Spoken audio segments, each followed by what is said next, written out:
The nuclear doctrine is in force, so all its provisions are also in force. It is one of the most important documents. A foreboding signal echoed from Moscow on Wednesday as Kremlin spokesman Dmitry Peskov reminded the world that Russia's nuclear doctrine remains firmly intact, just days after US President Donald Trump announced a major transfer of advanced American-made weaponry to Ukraine through NATO allies. The terse yet potent remark came amid rising anxieties in Europe and Washington over Russia's increasingly flexible nuclear posture and its willingness to tether doctrine with ongoing battlefield developments in Ukraine. At the heart of that doctrine lies a controversial clause that expands Moscow's nuclear red lines. Any aggression against Russia or its allies by a non-nuclear state with support from a nuclear power can now be interpreted as a joint attack.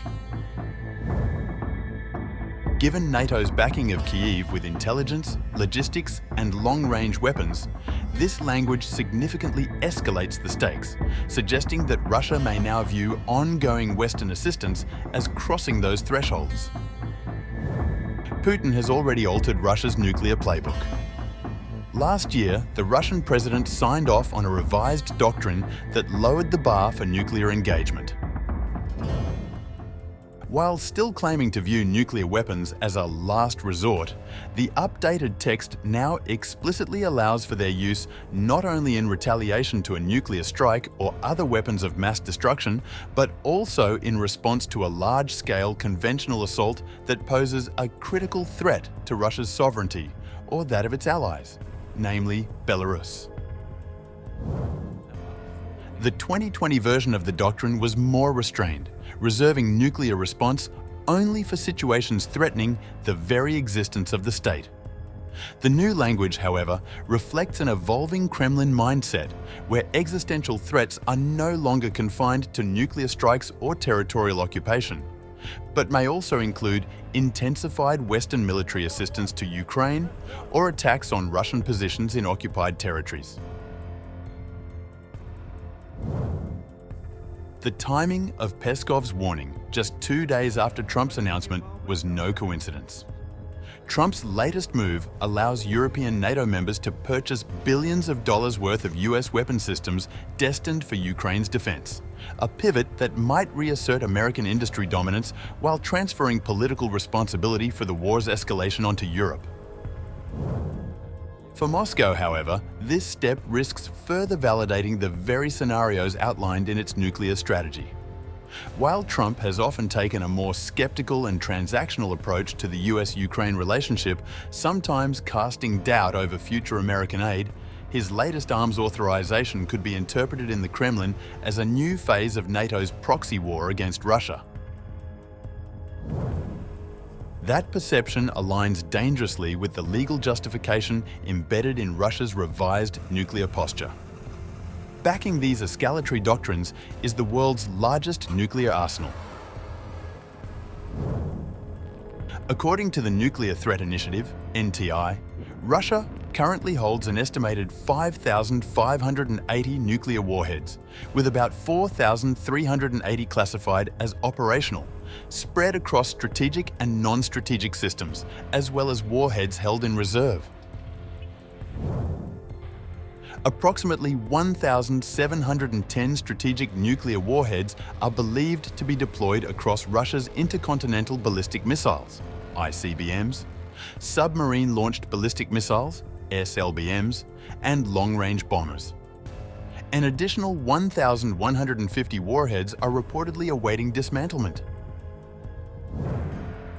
Russia's nuclear deterrent is organized around the Cold War-era triad principle, delivery systems that operate from land, sea, and air.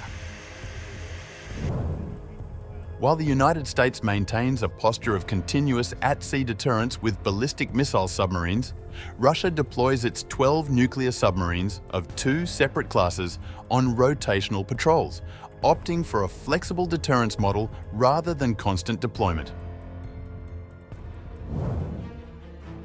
RS-28 Sarmat, Among Russia's most formidable systems is the RS-28 Sarmat, a colossal three-stage liquid-fueled ICBM that can reportedly carry up to 10 heavy warheads or 16 smaller ones, including a mix of decoys, penetration aids, or hypersonic glide vehicles.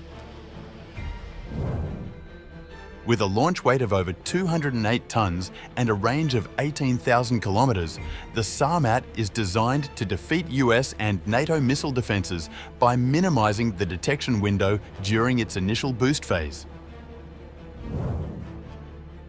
RS-26 Rubez. In addition to the Sarmat, Russia has been refining the RS-26 Rubez, a road-mobile ICBM that NATO designates as SSX-31. This system, though classified as intercontinental, is believed to straddle the threshold between medium and long-range strike capability, with a maximum range between 2,000 to 6,000 kilometers.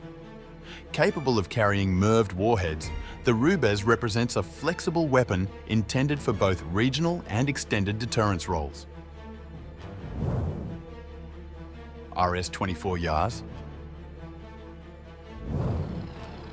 The RS-24 Yars, currently one of Russia's backbone ICBMs, employs Myarov technology and is capable of launching multiple re-entry vehicles, each aimed at different targets.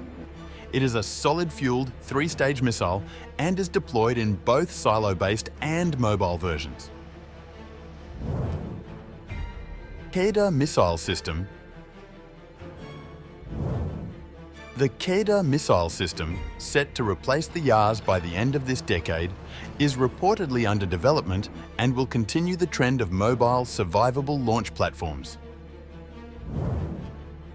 Peskov's reaffirmation comes at a time when nuclear signaling has become a core component of Moscow's strategic posture.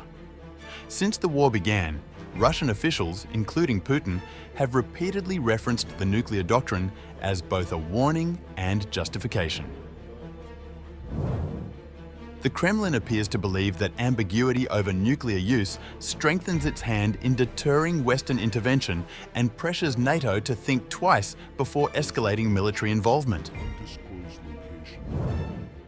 I would like to emphasize that Russia reaffirms its principled stance that the use of nuclear weapons is an extreme, exceptional measure to ensure the state's security. Meanwhile, we fully recognize that the nuclear triad remains a reliable guarantee of our country's sovereignty and security.